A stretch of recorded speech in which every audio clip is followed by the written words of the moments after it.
say hello. Hi. We're setting up for the interview here, testing out the sound levels to see how things work. Whether the camera's focused in the right spot and the sound is turned up at the right amount. Okay, so Paul's going to sit down.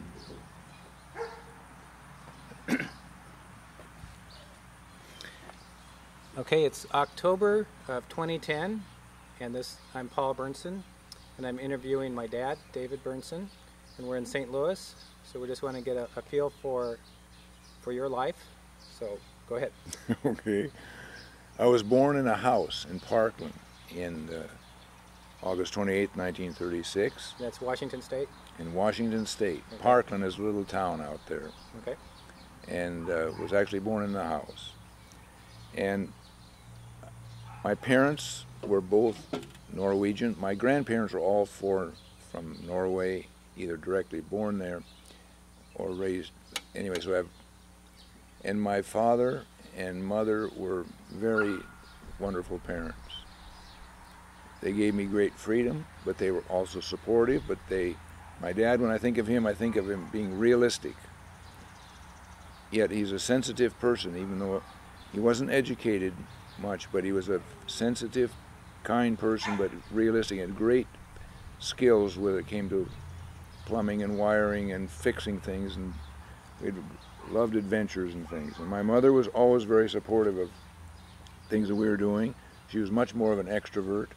She was a college graduate and was a school teacher, and socially much more at ease than my dad was, but the two of them were great parents.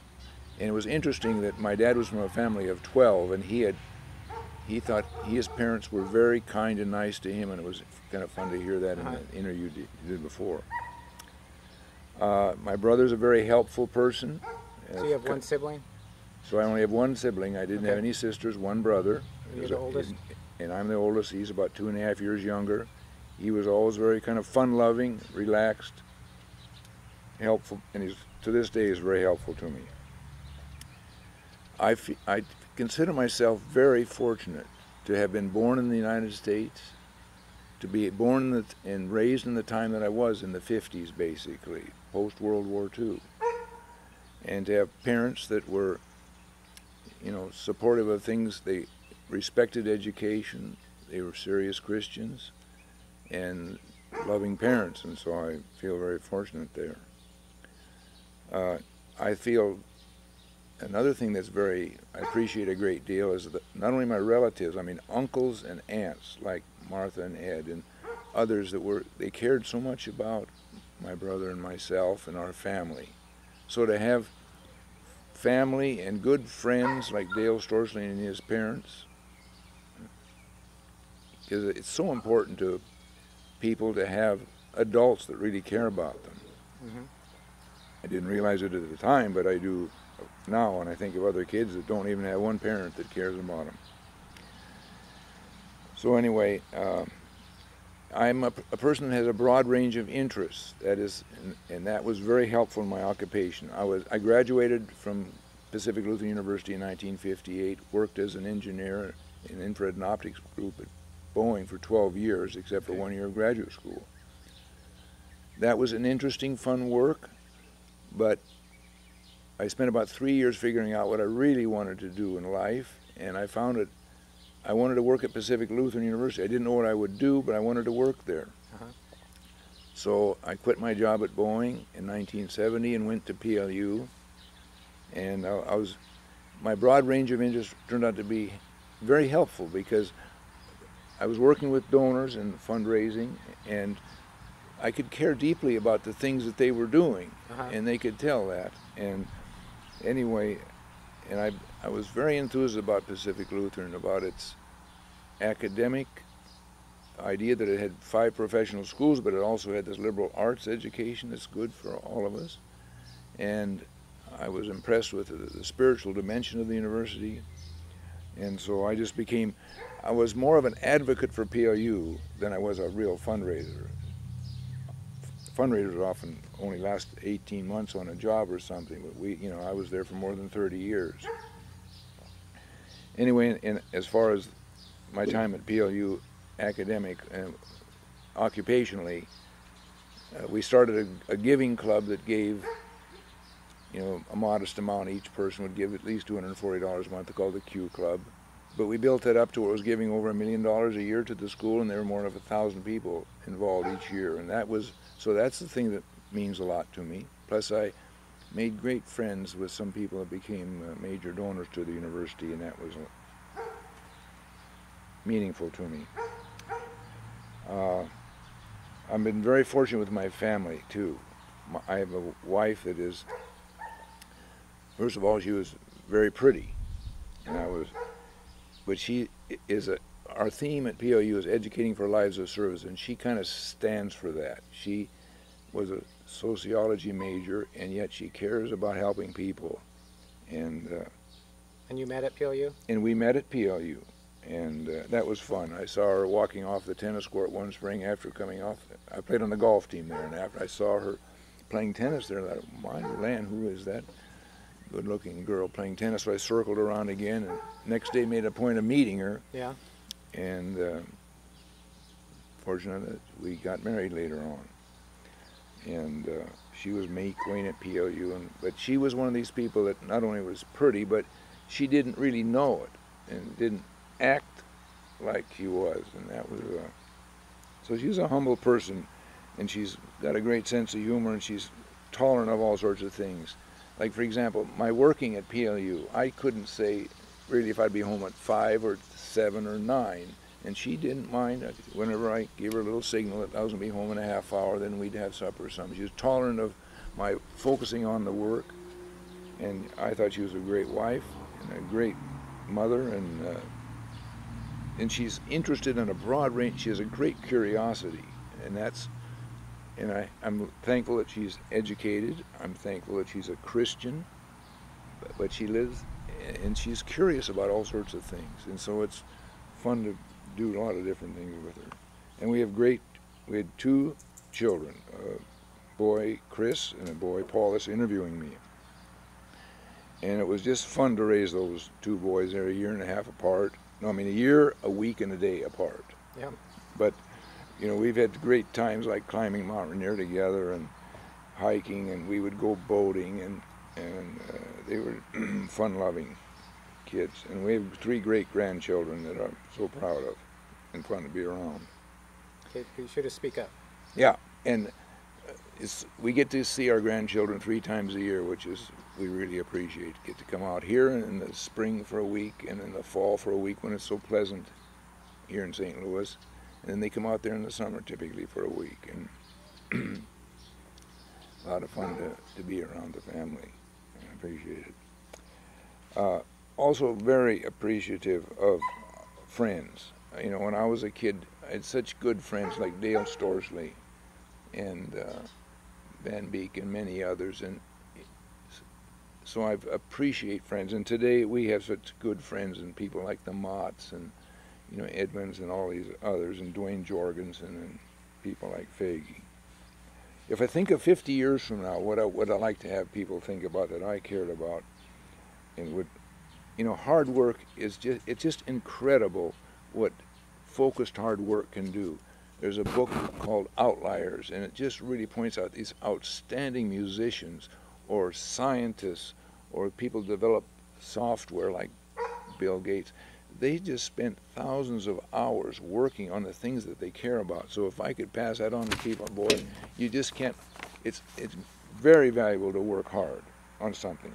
And the other thing, if I had one thing, it would be kindness. You know, if we could have so many things solved in life, if people could be kind.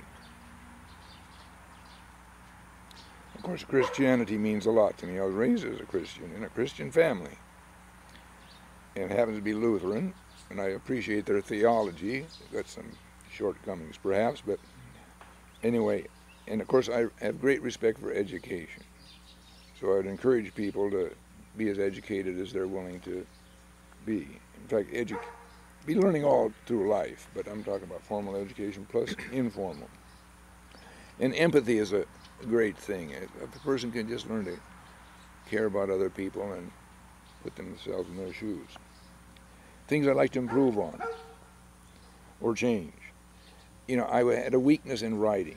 I didn't like to write, and that limited me in a lot of different ways. If I would have spent more time studying English, paying attention to grammatical things so I could write easier and it would have been very helpful. Now, people helped me in my work that were very good at that, and also public speaking. It would have been helpful if I had worked and practiced more in public speaking.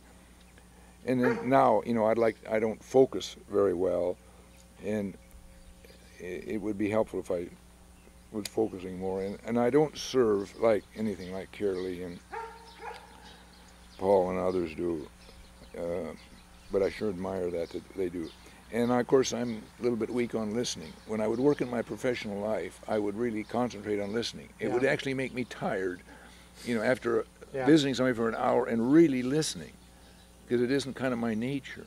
And I I could learn from Carolee and others to be more observant of things. And anyway, concentrate more. So there's a lot of areas, those are kind of the areas I like to work. And if I had one word to kind of describe myself, I used to be in Toastmasters, and they would say one word: he's sincere. Well, another one I would throw out is just plain fortunate. And the qualities I respect, I've covered a little bit, but it's like integrity.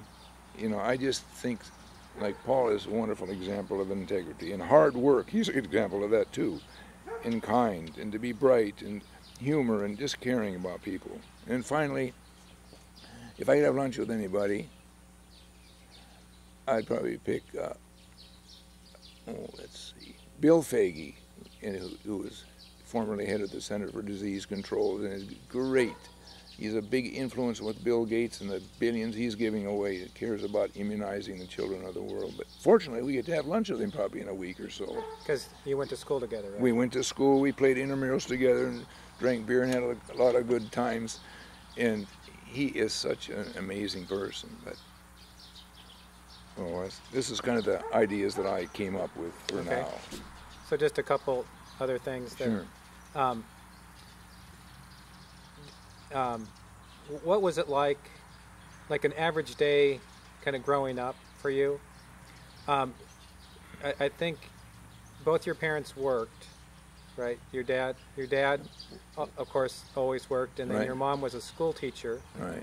So just tell us about the average day of what kind of happened, and then tell me a little bit about meals, like how they got prepared and what kind of an average meal was like that you ate. Okay.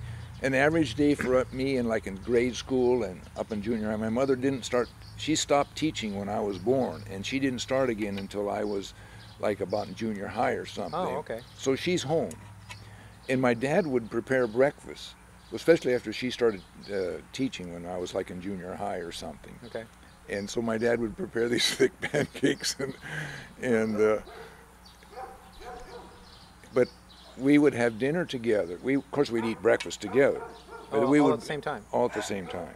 Then we would be gone at lunch, but at dinner we always ate together. So the four of us always had a meal together, and Ron was assigned to cleaning the table, or I was, and doing the dishes. And so we each had our chores and chipped in.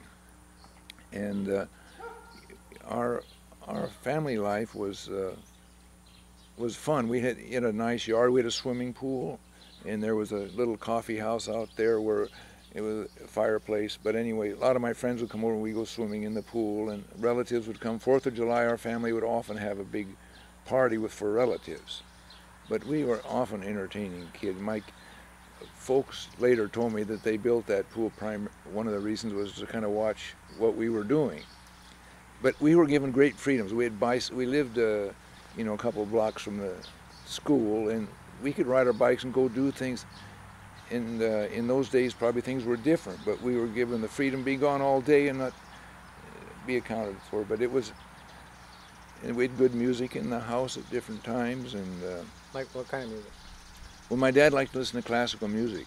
My dad had a very good ear. Both my mom sang in the choir of the West at PLU, but my dad had also a very strong gift in music, and he could harmonize, but he liked to listen to classical music. So that's kind of interesting. He'd come home in his working blue collar job type. He was an electrician. Coveralls? Yeah, coveralls. He was an electrician and a plumber and so forth. He was a foreman of that At PLU? at PLU for about 26 years.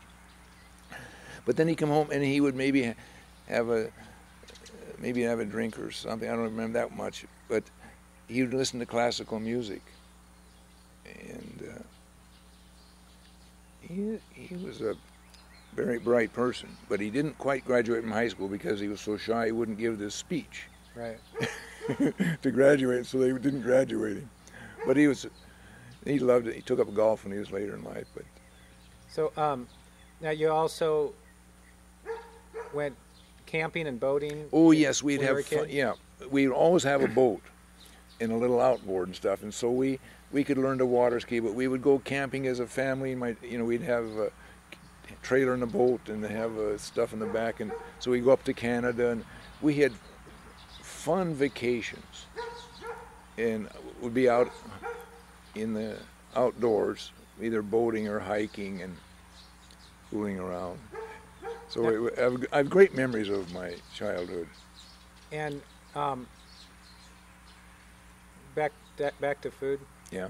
What were some things that you remember eating a lot? My mother, she didn't like to cook too much. So meat and potatoes. I mean, we would always have beef and chickens and a few vegetables and stuff. So we were raising things there. We had a couple of acres that we lived on, and so we could raise much of our own crops and things. And so, but she didn't care to cook anything too fancy. But we'd eat vegetables out of our gardens, and we'd have fruit trees, and butcher beef, and so we ate fine. But it wasn't exotic foods. It was kind of basic. And so you'd maybe rotate a few dishes. Every 2 weeks you'd have the same thing or something. Yeah. Or, Yeah. okay. All right. Well, thank you. You're welcome. Here, you just stay there for a second. Okay.